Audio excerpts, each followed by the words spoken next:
درود پاک پڑھ لیجیے۔ اللہم صلی وسلم وبارک علی النبی الامی و آلہ و صحابہ اجمعین کما تحب و ترضی بان تصلی علیہ۔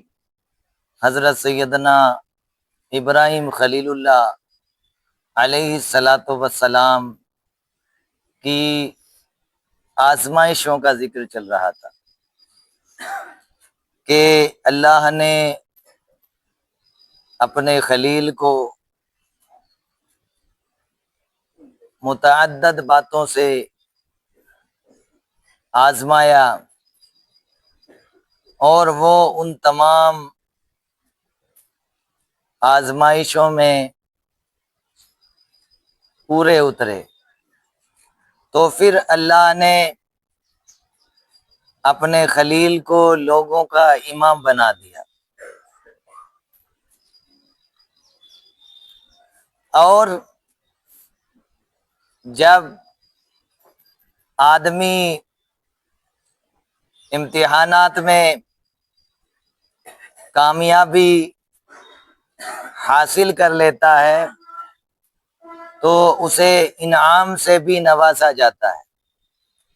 جیسے ابراہیم علیہ السلام کو خلیل اللہ اور امام الناس جیسے لقب سے نوازا گیا، ساتھ ہی ساتھ آپ نے تعمیر کعبہ کا اہم کام کیا، تو اللہ نے فرمایا وَإِذْ جَعَلْنَا الْبَيْتَ مَثَابَةً لِلنَّاسِ وَأَمْنًا وَاتَّخِذُوا مِن مَّقَامِ إِبْرَاهِيمَ مُصَلًّى وَعَهِدْنَا إِلَىٰ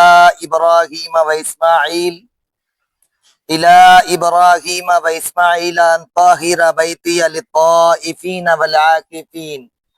وَالْعَاكِفِينَ وَالرُّكَّعِ السُّجُودِ۔ اب یہاں پہ فرمایا جا رہا ہے کہ یاد کرو جب ہم نے اس گھر کو لوگوں کے لیے مرجع اور امان بنایا، اور ابراہیم کے کھڑے ہونے کی جگہ کو نماز کا مقام بناؤ۔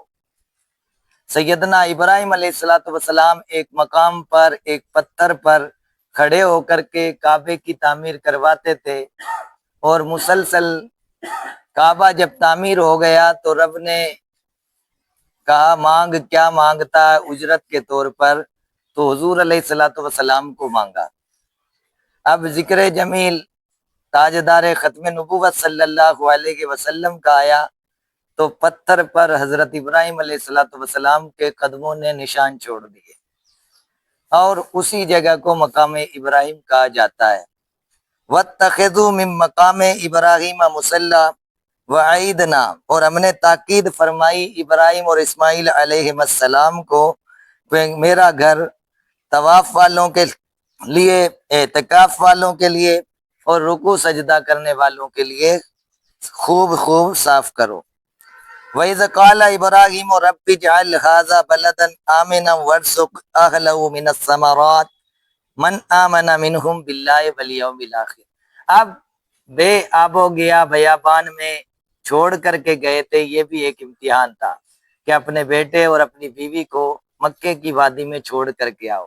اس وقت حال یہ تھا کہ کوئی آبادی نہیں تھی، پورا ایک دم صاف میدان تھا، نہ کوئی پھل اگنے کا کہیں میسر تھا، نہ کوئی اور کوئی کھیتی میسر تھی۔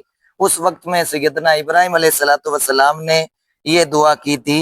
ابراہیم علیہ السلام نے عرض کی اے میرے رب، اس شہر کو امان والا کر دے اور اس کے رہنے والوں کو طرح طرح کے پھلوں سے روزی دے جو ان میں سے اللہ اور آخرت کے دن پر ایمان لائے۔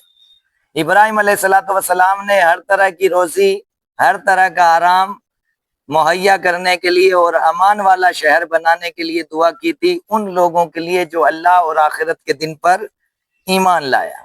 لیکن اللہ کی رحمت دیکھیے، قَالَ وَمَنْ كَفَرَ فَأُمَتِّعُهُ قَلِيلًا ثُمَّ أَضْطَرُّهُ إِلَىٰ عَذَابِ النَّارِ وَبِئْسَ الْمَصِيرُ۔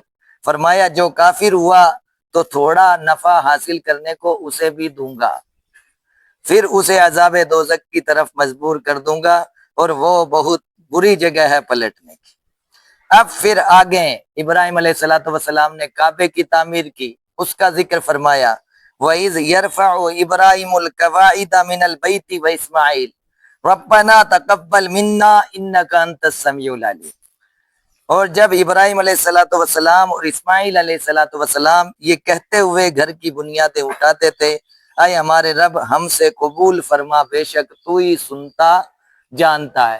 تو ربنا تقبل منا انک انت السمیع العلیم، یہ حضرت ابراہیم علیہ الصلوۃ والسلام اور اسماعیل علیہ الصلوۃ والسلام دونوں پڑھتے ہوئے جا رہے تھے۔ عام طور پر ہم دعا پڑھتے ہیں تو اخیر میں جا کے کہتے ہیں، جبکہ طریقہ یہ ہے کہ پہلے کہیے کہ ربنا تقبل منا انک انت السمیع العلیم وتب علینا انک انت التواب الرحیم۔ اس کے بعد آپ جو دعا پڑھنی ہے، امام حضرات ہیں تو پہلے پڑھیں، آپ کوئی دعا کرنے جا رہے ہیں پہلے پڑھیں ربنا تقبل منا انک انت السمیع العلیم وتب علینا انک انت التواب الرحیم۔ اس کے بعد آپ جو دعا کرنی ہے ربنا آتنا فی الدنیا حسنہ وفی الآخرۃ حسنۃ وقنا عذاب النار، یا سلام یا سلام یا سلام، اللہم انت السلام ومنک السلام والیک یرجع السلام، حینا ربنا بالسلام وادخلنا دار السلام، تبارکت ربنا وتعالیت یا ذی الجلال والاکرام۔ تو اس طریقے سے دعا جو بھی کرنی ہے وہ کریں، پہلے پڑھیں ربنا تقبل منا انک انت السمیع العلیم۔ انشاءاللہ آئندہ کل مزید آزمائش کے بارے میں بتایا جائے گا۔ رب قدیر ہمیں ان باتوں کو کثرت سے مطالعہ کرنے کی توفیق عطا فرمائے۔ استغفر اللہ ربی من کل ذنب واتوب الیہ، اشہد ان لا الہ الا اللہ وحدہ لا شریک لہ واشہد ان سیدنا مولانا محمدا عبدہ ورسولہ۔ السلام علیکم ورحمۃ اللہ وبرکاتہ۔